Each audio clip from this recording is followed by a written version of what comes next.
বাইরে গিয়ে এত টাকা নষ্ট না করে ঘরোয়া উপকরণে আপনি ঘরেই বানিয়ে নিন একটি সহজ, সুন্দর এবং মজাদার পিৎজা। আজকে আমি তাই করলাম। আয়ান যখন পিৎজা খেতে চাইছিল তখন কি করি এমন টাইমে সে পিৎজা খেতে চেয়েছে, বাইরে নিয়ে খাওয়াইতেও পারিনি, তাই আমি ঘরেই বানিয়ে ফেললাম ওর জন্য দারুণ মজার একটি পিৎজা। হ্যালো ফ্রেন্ড, আসসালামু আলাইকুম, সবাই কেমন আছেন? আমি লামিয়া ঢাকা থেকে আমার আরও একটি ডেইলি ব্লগ ভিডিওতে আপনাদের জানাই স্বাগতম। তো আজকের ব্লগটিতে থাকছে আমি আপনাদের সাথে মজাদার একটি পিৎজা রেসিপি শেয়ার করব এবং ঘরোয়া উপকরণে।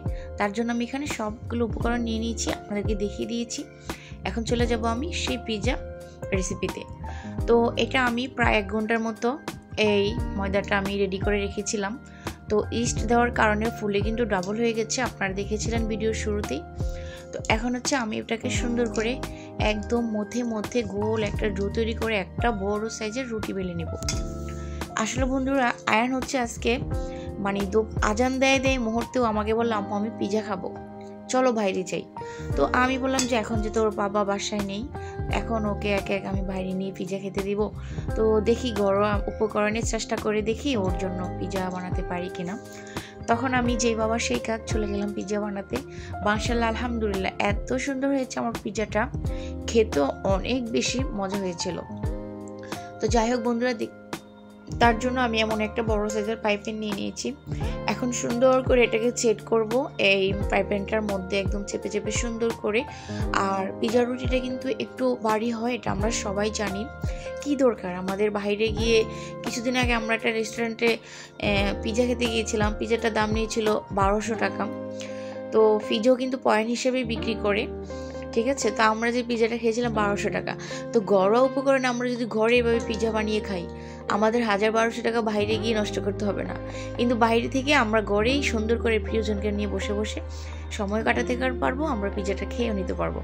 তো যাই হোক, দেখতে দেখুন। আর আমার আজকের ভিডিওটি যদি তোমাদের কোনো অংশে একটু হলে ভালো লাগে, প্লিজ তোমাদের কাছে আমার রিকোয়েস্ট, আমার ভিডিওতে একটা লাইক দিবে, সুন্দর একটা কমেন্ট করবে, আর আমার চ্যানেলটাকে সাবস্ক্রাইব করে আমাকে সামনের দিকে এগিয়ে যাওয়ার সুযোগ করে দিবে।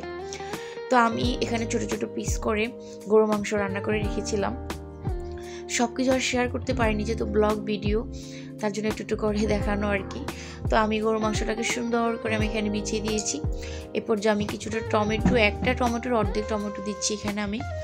এখন ছোট ছোট করে কিছুটা কাঁচামরিচ দিয়ে দিচ্ছি, আর দিব হচ্ছে এখানে পেঁয়াজ। তো তোমরা একবার হলো আমি যেভাবে দেখিয়েছি এভাবে একবার ট্রাই করো বন্ধুরা, তোমরা নিজেই প্রেমে পড়ে যাবে আর বলবে যে প্রতিদিন বানিয়ে খাবো। চেক করে নিয়েছি। এখন দিয়ে দিব এখানে সিদ্ধ করে রাখা ডিম, এভাবে করে কুচি করে আমি এখানে পুরোটা ডিম দিয়ে দিচ্ছি। তো দেখো আমার ডিমটা দেওয়া ডান হয়ে গেছে। ফাইনালি আমরা এখন চলে যাবো চুলায়। তো চুলায় হচ্ছে আমি প্রথমে 2000 দিয়ে কারেন্টের চুলায় আমি এটাকে জাস্ট 40 সেকেন্ডের মতো রেখেছিলাম 2000-এ। তারপর একটু পর আমি এটাকে হাই ফ্লেম থেকে লো ফ্লেমে নিয়ে আসবো। তো দেখো আমার 40 সেকেন্ড হয়ে গেছে। 40 সেকেন্ড পর অলরেডি আমরা ঢাকনা দিয়ে ফেলেছি। আর চুলাটাকে আমি হচ্ছে এই পর্যায়ে একটু কমিয়ে দিব, কারণ যদি চুলাটা 2000-এ থাকে আমাদের এটা 1 মিনিটের মধ্যে হয়ে যাবে এবং নিচ থেকে পুড়ে যাবে। তো আমি এই যে 400-এর মধ্যে রাখবো আবার 1 মিনিট পর আমি এটাকে 100-এর মধ্যে দিয়ে দিব। এই পিৎজাটা গ্যাসের চুলায় বানানোর পরে কিন্তু আমাদের চুলার আঁচটাকে কিন্তু খেয়াল রাখতে হয়, সেটা বেশি হয়ে গেলে কিন্তু আমাদের পিৎজাটা হবে না। তো ফাইনালি আমার পিৎজাটা হয়ে গেছে। দেখো আমি এখন তোমাদেরকে কেটে দেখাচ্ছি।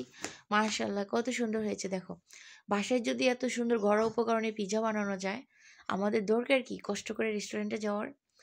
এখন থেকে আপনি প্রথমে একবার বানাবেন, আপনার অভিজ্ঞতা হয়ে যাবে, এরপর আবারও বানাবেন, আপনার আরেকটু ভালো অভিজ্ঞতা হবে। যখন আপনি বারবার বানাতেই থাকবেন, তখন দেখবেন যে আপনি দক্ষ রাঁধুনি হয়ে যাবেন।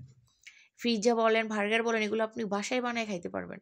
তো দরকার নেই, অনেকেরই তো সামর্থ্য নাই বাইরে যাইয়া পিৎজা খাওয়ার প্রিয়জনকে নিয়ে, ঠিক না? তো আমরা চাইলে ঘরের মধ্যে এভাবে করে বানিয়ে খেয়ে নিতে পারি। তো যাই হোক, আয়ান পিৎজা খাওয়া শেষে বলতেছিল বাইরে যাবে। তো মা ছেলে মিলে একটু চলে আসছি বাইরে। এই জায়গাটা কিন্তু আমার বাসার নিচে, খুব সুন্দর একটা জায়গা, যেহেতু আমার মেন রোডের সাথে আমার বাসা। তো যে কোনো সময় চাইলে নিচে আসতে পারি। আর একটা লম্বা একটা পার্ক, দুই পাশে রোড, মাঝখান থেকে লম্বা এই পার্কটা, খুব সুন্দর জায়গাটা।